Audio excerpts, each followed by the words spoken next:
Fighting out of the blue corner, representing DecGar MMA, presenting Joseph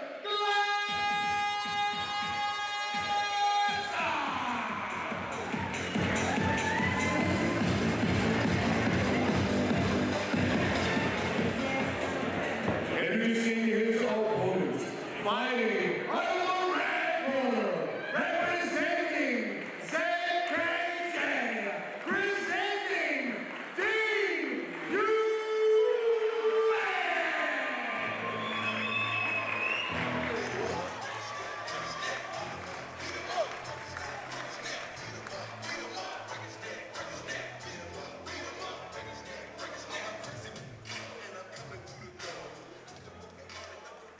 I tell you what, Aaron, fights are great in general, but when the big boys get in, when it is a heavyweight scrap, there is just a different complexion to the fight entirely. 110 kilos versus 117 respectively.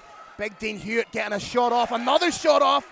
Jeez, someone needs to do a DNA test for Dean because he looks every ethnicity you could imagine blended into a big unit. Unbelievable. There's a wee touch of the Dagestan about him, isn't there? There's that, and there's like a rush. There's everything. If you told me his name was Alexander Rusev, I'd be like, yeah, that's him. That's the guy.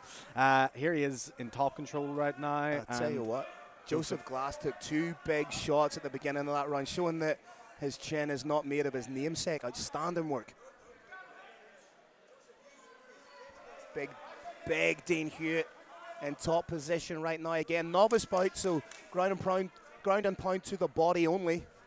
I mean, imagine having Dean's weight on top of you. One right can only there. dream. Oh, I'm sure he's got some lucky partners in his life who have had the fortune, but I imagine trying to shift him off is not an easy task as Joseph has in front of him right now.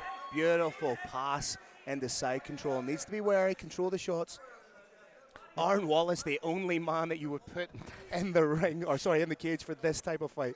Absolutely. A big unit for two other big units. I'd say... It's like a Curry's fridge display. Yeah, that's exactly what you would call it.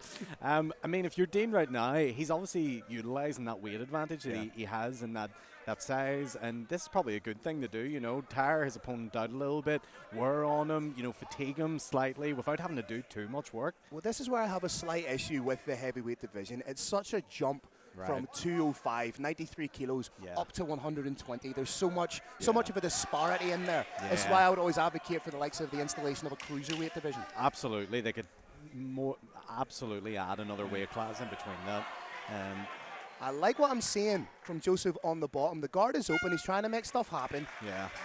But it's, I mean, Joseph now knows he cannot just lay on bottom, and he cannot let Dean get him on the bottom because he just doesn't really have much ways of getting back up. Especially. There we go. What adjustments will be made now by the fighters? Still very much all to play for going into our second round here. Absolutely. Ladies and gentlemen, big shot over the top from Dean. I mean, and another one. That chin is not made of glass whatsoever. Nope, absolutely not. And there you go. Straight away again. Dean knows, he knows this is the easy game plan to win the fight. If Joseph cannot find a way back up in this round, it doesn't look good for him heading into the third. And what Dean's doing now is so smart. He's keeping those arms locked in the center console of his opponent. You might, I would like to see Joseph, instead of trying to go for double overhooks, try and dig in for an underhook, create space and slip out. Yeah, and I think he is trying to get his back to the cage now and sort of create that bit of distance if he can, but wrist control. Look at the wrist control. Watch out for the guard to open and throw up a triangle. Attempted there. Yeah. Not quite as clean, but now that he's put that tick in the mind of his opponent, it may open something else up. Dean standing up now, trying to adjust position ever so slightly. Dean just giving off all the aura of a not tonight lads kind of vibe, isn't it? Right, yeah. He's making Joseph work for it. He's definitely not giving him anything easy here. Joseph looking to his corner, looking for some advice right now. How do you shift I was about to say, how do you shift 117 kilos? I mean, just like that, but beautiful readjustment then by Dean. Yeah, see, this has got to be demoralizing for Joseph because you've just had a big explosion there. You thought you had him off you, and then Dean just puts you right back down again. Demoralizing and expending energy. Like that took a Herculean effort. Absolutely. You're pushing all of Dean's body weight off while trying to stand up. It is not an easy feat, and you've got to respect Joseph now for just trying his best here to make something happen. Undeterred is Joseph Glass on bottom, trying to work that guard up. Watch out for the triangle. Yeah, he's getting the legs up. I would like to see a submission attempt from the bottom from Joseph, just to even give Dean something to worry about. Yeah. You know, Dean is so comfortable here right now because he's not getting any offense in from Joseph. There we go. Scoring points with a shot. This was interesting. Joseph taking a little bit longer to get up, cut a slightly more forlorn figure getting up and going to his corner. Yeah, I mean, you've got to imagine he's getting worn down a little bit now. Yep. I feel like that would be his way to winning this fight. You get the feeling Dean's just going to, once again, roll underneath, Tyson-esque, land that big shot, close the distance, initiate the clinch takedown. There it is, once again. Oh, there you go. He's going for it again straight away. He knows. Now, Armen guillotine attempt here, but it's very, very difficult, especially at the regional level and the national level of Irish MMA. I don't think I've ever seen an Armen guillotine finished. I mean, especially with Dean's thick neck. Yeah, aye. That would be, it would take a lot of... He's not buying off the rack, that boy. No, no. Yeah, he's tailored only when it comes to everything he wears. Even when it's his boxers, he's like, you need to widen these. You need to, I've 4 bollocks in here. You need to find something for me.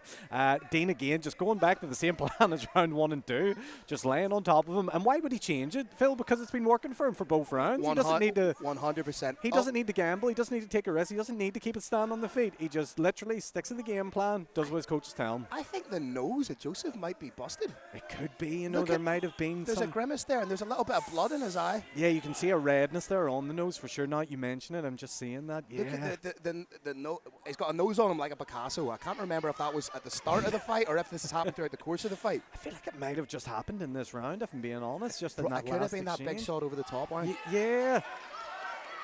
Oh, there you get a better look at the cut on the right side of the nose. But respect to Joseph, he's trying to put the legs up and 100%, create yeah. that space. He's trying to his best to just shrug Dean off him. But Dean not having any of it. Dean saying, nope, not today. I'm laying here. You're not taking my position away from me. Mean Dean Hewitt getting it done here. Yeah. And it's such a smart. He's obviously very dangerous with the hands, but he's not just relying on being a big, thick, dangerous heavyweight. The game plan he's implemented here has been fantastic from start to finish. Yeah, he's using good cage acumen, good cage smarts to get the win, in my opinion. Phil, go call it in the cage for us.